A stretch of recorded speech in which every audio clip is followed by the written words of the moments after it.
Mission take classes में आप सभी का स्वागत। अभी तक जो हम लोगों ने देखा था वो चालकता और रेजिस्टेंस में संबंध और विशिष्ट प्रतिरोध और विशिष्ट चालकता में संबंध, इसके बारे में हम लोगों ने इसके पिछले क्लास में पढ़ा। अब हम बात करेंगे combination of resistance. Combination of resistance, combination of resistance. Resistance को हम कितने तरीके से जोड़ सकते हैं? जोड़ने को हम लोग 3 तरीके से जोड़ सकते हैं, लेकिन हमें पढ़ना है 2 ही। पहला सीरीज,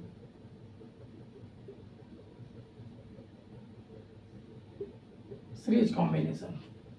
सीरीज कॉम्बिनेशन में जब हम लोग रेजिस्टेंस को जोड़ते हैं तो इस तरीके से जोड़ते हैं।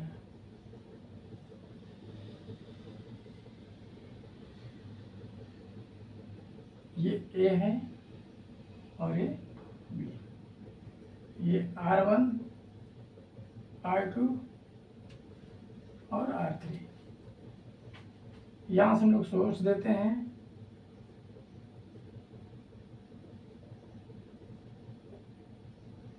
तो इसमें बहता है धारा I। इसमें जो वोल्टेज ड्रॉप होगा वो V1 होगा, इसमें जो वोल्टेज ड्रॉप होगा वो V2 होगा, इसमें जो वोल्टेज ड्रॉप होगा वो V3 होगा। इतना समझ में आया?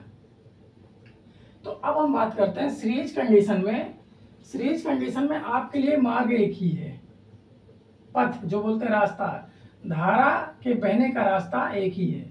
तो सीरीज कंडीशन में जो आपका करंट होगा I, ये होगा सेम मतलब सभी रेजिस्टेंस में समान होगा, और वोल्टेज जो होगा वो डिफरेंट होगा, डिफरेंट। इसलिए लिखे R1 में V1 वोल्टेज ड्रॉप होगा, R2 में V2 होगा, R3 में V3 होगा। क्लियर? अगर हम बात करें यहाँ पे टोटल वोल्टेज की, तो टोटल वोल्टेज के V1, V2, V3 जुड़ जाएगा, इसलिए लिखते हैं टोटल वोल्टेज।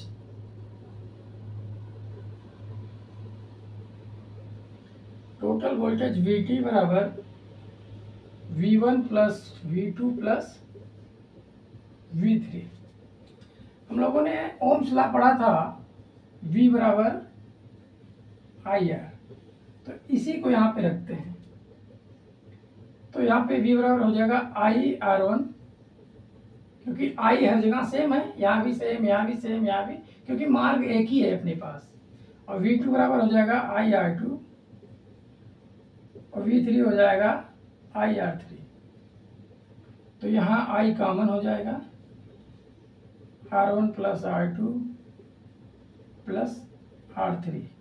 I यहाँ इसके नीचे आएगा, VT अपान I बराबर लिख सकते हैं R1 plus R2 plus R3।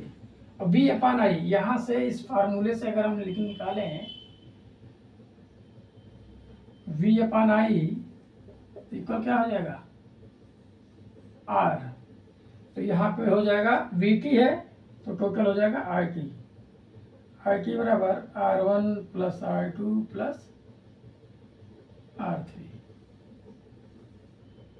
तो इस सर्किट का टोटल रेजिस्टेंस, जब रेजिस्टेंस सीरीज में जुड़े होते हैं तो उनके सारे रेजिस्टेंस के मानों को जोड़ लिया जाता है, तो उस सर्किट का टोटल रेजिस्टेंस हमें पता चल जाता है इस तरीके से फार्मूले से, RT बराबर R1 plus R2 plus R3। अब इसमें की पॉइंट क्या क्या है ये समझना बहुत जरूरी है। जो क्वेश्चन हमारे आते हैं वो की पॉइंट से आते हैं। की पॉइंट देखिए क्या क्या है। पहला की पॉइंट ये है कि I हर जगह सेम होगा, जो धारा बहेगा वो हर जगह सेम बहेगा, और जो वोल्टेज ड्रॉप होगा वो रेजिस्टेंस के आधार पे होगा। रेजिस्टेंस जिसका जितना होगा वोल्टेज ड्रॉप उतना होगा, मतलब रेजिस्टेंस ज़्यादा होगा तो वोल्टेज ड्रॉप भी ज़्यादा होगा। ये कॉन्सेप्ट समझ में आया। धारा तो हर जगह सेम होगी, रेजिस्टेंस का मान जिसका ज्यादा होगा, रेजिस्टेंस का मान ज्यादा होगा तो वोल्टेज का मान वी, वोल्टेज ड्रॉप का मान ज्यादा होगा। ये समझ में आया। और एक की पॉइंट और है इंपॉर्टेंट,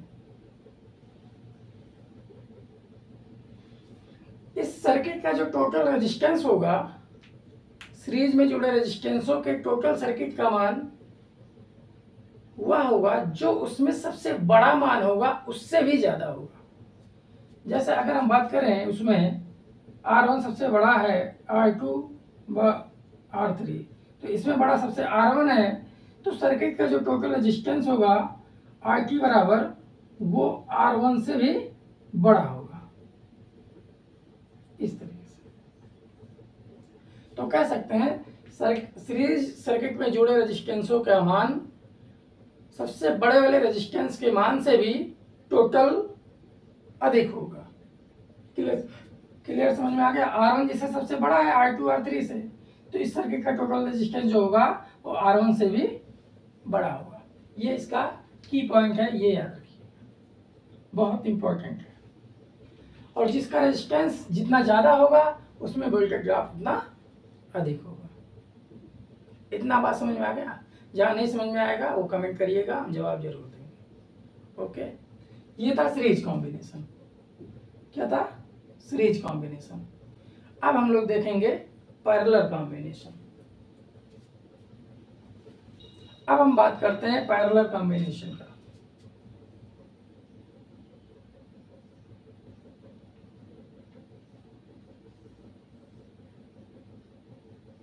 समझ में आ रहा है ना? कुछ इस तरीके से, तो इसका R1, ये R2 और ये R3, यहाँ से धारा जा रही है I, यहाँ बढ़ जा रही है I1, I2, I3, और यहाँ भी है तो यहाँ भी होगा, यहाँ भी होगा, यहाँ भी होगा। अब पैरेलल में जब बात करते हैं तो पैरेलल में कुछ इस तरीके से होता है, क्योंकि I के लिए 3 मार्ग होगा, 3 रास्ता होगा, एक I1, एक I2 और एक I3। लेकिन जो वोल्टेज है, वोल्टेज सारे रेजिस्टेंसों में जो वोल्टेज ड्रॉप होगा वो सेम होगा। तो मतलब की पॉइंट जो यहाँ की बात करें, की पॉइंट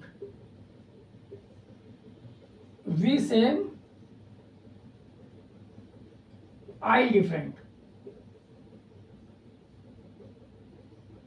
तो यहां से जब टोटल IT की बात करते हैं तो कुछ इस तरीके से IT बराबर I1 plus I2 plus I3।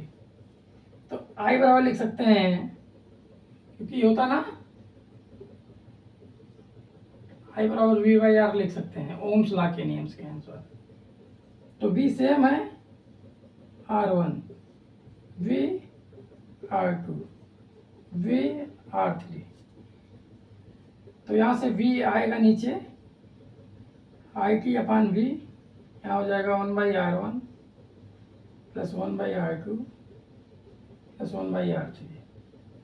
और IT अपान IB को हम लोग लिख सकते हैं 1/RT, 1/R1 1/R2 प्लस 1/, ये फार्मूला आ गया। तो I अलग अलग डिफरेंट बन जा रहा है और V अपना सेम है।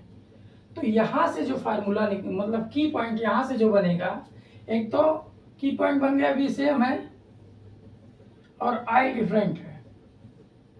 अब I और R में संबंध क्या होगा? यहाँ पे जो I और R में संबंध होगा,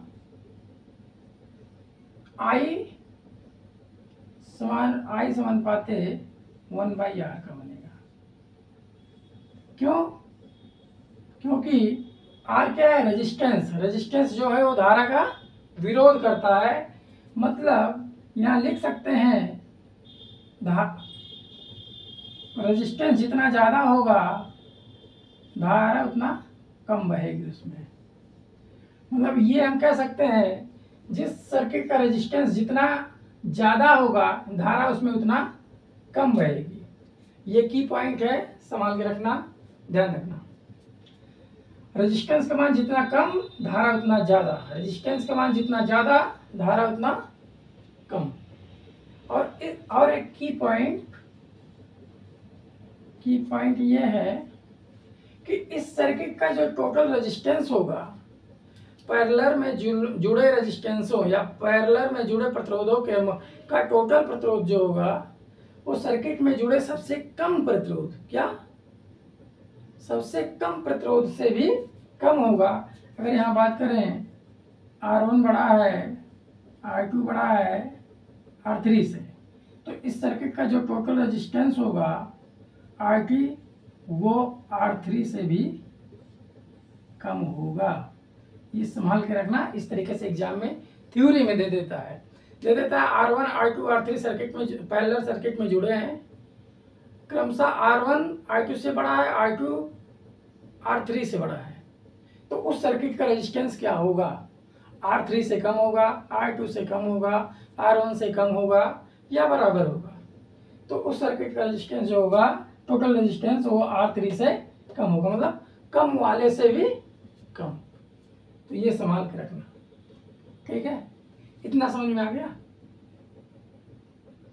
समझ में आ गया ना। 2 पॉइंट और अभी हम सीरीज में बात किए थे और पैरेलल, ये भी बहुत इंपॉर्टेंट संभाल के रखना। अगर समान मान के n रेजिस्टेंस सीरीज में जोड़ दिए जाएं, समान मान के n रेजिस्टेंस अगर सीरीज में जोड़ दिए जाएं तो RT बराबर हो जाएगा n इंटू आर। RT मतलब सर्किट का टोटल रेजिस्टेंस बराबर कितने प्रतिरोध जुड़े हैं वो इंटू रेजिस्टेंस का मान। और इसी तरीके से पैरेलल में समान मान के कई रेजिस्टेंस जोड़ दिए जाए, मान लिया जाए n रेजिस्टेंस जोड़ दिए जाए तो क्या होगा, RT बराबर R बाई n। ये बात समझ में आ रहा है ना, RT बराबर R इंटू n। एग्जाम्पल में 2 ओम के रेजिस्टेंस, 2 ओम के 5 रेजिस्टेंस सीरीज में, तो टोटल रेजिस्टेंस जो होगा 2 गुणे 5 हो जाएगा बराबर 10 ओम। ये समझ में आ रहा है। इसी तरीके से पैरेलल की बात करें, 5 ओम के 5 रेजिस्टेंस पैरेलल में, तो ये हो जाएगा RT बराबर 5/5 बराबर 1 ओम। ये समझ में आ रहा है ना। तो यहाँ पे जो की पॉइंट है वो याद रखने हैं। देखिए V सेम होगा हर जगह, वोल्टेज ड्रॉप सेम होगा। अगर वोल्टेज ड्रॉप सब सेम हो गया तो I अलग अलग हो गया, I1 I2 I3, और I का मान सबसे ज़्यादा उसमें होगा जिसका रेजिस्टेंस का मान कम होगा, क्योंकि ये दोनों विलोमानुपाती होते हैं एक दूसरे के ये दोनों विलोमानुपाती होते हैं। रेजिस्टेंस जितना कम होगा धारा उतना ज़्यादा होगी, रेजिस्टेंस जितना ज़्यादा होगा धारा उतना कम होगी। और टोटल रेजिस्टेंस निकालने के लिए अगर डिफरेंट टाइप का है 1/RT बराबर 1/R1 plus 1/R2 plus 1/R3। और एक तीसरा की पॉइंट याद रखना है कि पैरेलल में जो जुड़े हैं रेजिस्टेंस उनके टोटल रेजिस्टेंस जो होगा कम वाले से भी कम होगा। और सीरीज में अगर n रेजिस्टेंस जुड़े हैं तो n इंटू आर, पैरेलल में अगर n रेजिस्टेंस समान मान के जुड़े हैं तो R बाई n। एग्जाम्पल में ये दोनों हो गए। तो ये की पॉइंट आपको याद रखने हैं जो एग्जाम में एक एक नंबर आसानी से दे के जाएगा। बात समझ में आ गई, समझ में आ गई। जो समस्या आ रही होगी उसको कमेंट करिएगा, हम जरूर देखेंगे। और इसी के साथ अगर समझ में आ रहा है, अच्छा लग रहा है तो चैनल को लाइक करें, सब्सक्राइब करें, शेयर करना ना भूलें। थैंक यू, धन्यवाद।